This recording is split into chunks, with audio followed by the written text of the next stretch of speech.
अमरावती जिल्ह्यात बरसलेल्या मुसळधार पावसाने भातकुली तालुक्यात येत असलेल्या बुधागड येथील पांदन रस्त्याची दयनीय अवस्था झाली आहे। मजिप्राच्या कंत्राटदारांच्या हलगर्जीपणामुळे पांदन रस्ते खराब झाल्याचा आरोप ग्रामस्थांनी केला आहे। त्यामुळे रस्त्यावर तात्काळ मुरुम टाकण्यात यावा अशी मागणी आता केली जात आहे। अमरावती जिल्ह्यात मुसळधार पावसाने शेती पिकांचे मोठे नुकसान झाले आणि दुसरीकडे भातकुली तालुक्यातील बुधागड येथील शेतीला जोडणाऱ्या पांदन रस्त्याची महाराष्ट्र जीवन प्राधिकरणाच्या ठेकेदाराच्या हलगर्जीपणामुळे पांदन रस्ता खराब झाल्याने शेतकऱ्यांना शेतामध्ये शेती मशागतीकरिता बैलबंडी पायदळ चालणे सुद्धा कठीण झाले आहेत। गावकऱ्यांनी लोकवर्गणी करून या रस्त्यावर मुरुम टाकला होता, मात्र ठेकेदाराच्या जेसीपीने मोठे खड्डे केल्याने पांदन रस्त्यांची अत्यंत दुरावस्था करून टाकल्याने शेतकरी आक्रमक झाले आहेत।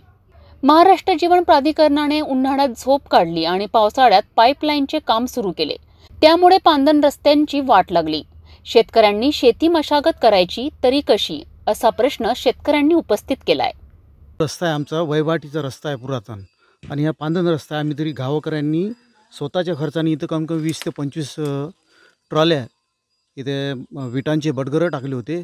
पण या जीवन प्राधिकरणवाल्यांनी हे जेव्हा पाईपलाईनचं जे काम केलं आहे त्याच्यामुळे पुरा रस्ता हा खोदून काढला आणि जेसीपी नेल्यामुळे कमीत कमी माणसाच्या कंबर इतके तिथं गड्डे पडलेले आहे आणि माणसाला जाता येत नाही। आता पावसाचे दिवस असल्यामुळे माणसाला जाता येत नाही। आमची बैलजोडी नाव कशी, आम्ही शेतीची मशागत करावं कशी, सोयाबीनचं आता पीक आलं आहे तर सोयाबीनसाठी जावं कसं। त्याच्यामुळे आमचं असं म्हणणं आहे का जे प्राधिकरणवाल्यांनी हे उन्हाळ्यात काढणारं काम हे ऐन पावसाळ्यात शेतकऱ्यांच्या कामाच्या वेळेस काढलेलं आहे आणि याच्यामुळे आम्हाला अतोनात त्रास होत आहे। आता या त्रासाचं भुगतान जो हा कॉन्ट्रॅक्टर आहे जीवन प्राधिकरणवाल्यांनी ज्यालाही कॉन्ट्रॅक्ट दिला आहे त्यानं आमचा शेतापर्यंत 2.5 ते 3 किलोमीटरचा हा रस्ता सुव्यवस्थित आम्हाला म्हणजे कमीत कमी आमचे जनावरं जाणार, बंडी जाणार आणि आम्ही तिथं मशागत करू शकू या असा करून देण्यात यावा आम्हाला। आम्ही जे गावात केलेली वर्गणी करून द्यायला आमचं सगळं खर्च वाया गेलेला आहे आणि यांनी खोदून ठेवल्यामुळे आमची तो पोळ्याचा सण होता, शेतकऱ्याचा सण आहे तो। आम्हाला 2 दिवस झालं पाणी नाही आहे आणि आमच्या इथं पूर्ण गावातून बाहेरून सगळे पाहुणे लोक येतात। आम्ही पाणी बाहेरून आणलं तर हे असं आमची म्हणजे गावाची विटंबना चालवण्यासारखं काम आहे।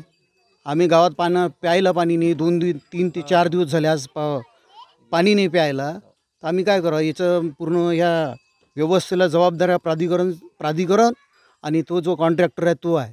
त्यांनी जेसीपी अशी आणून फसल्यानंतर गड्डे करू पूर्ण तो रस्त्याची पूर्ण विल्हेवाट लावली आहे पूर्ण। आम्ही हे जे आम्ही विनंती करू का आम्हाला करून द्या। जर हे करत नसेल तर आम्ही आंदोलन पूर्ण गावातले लोक एकत्र होऊन आणि आंदोलन करू आम्ही आणि त्या कॉन्ट्रॅक्टरला धडा शिकवू। महाराष्ट्र जीवन प्राधिकरणच्या ठेकेदाराने या रस्त्यावर ताबडतोब मुरुम टाकण्यात यावा, अन्यथा गावकरी रस्त्यावर उतरणार असा इशारा शेतकऱ्यांनी दिला आहे।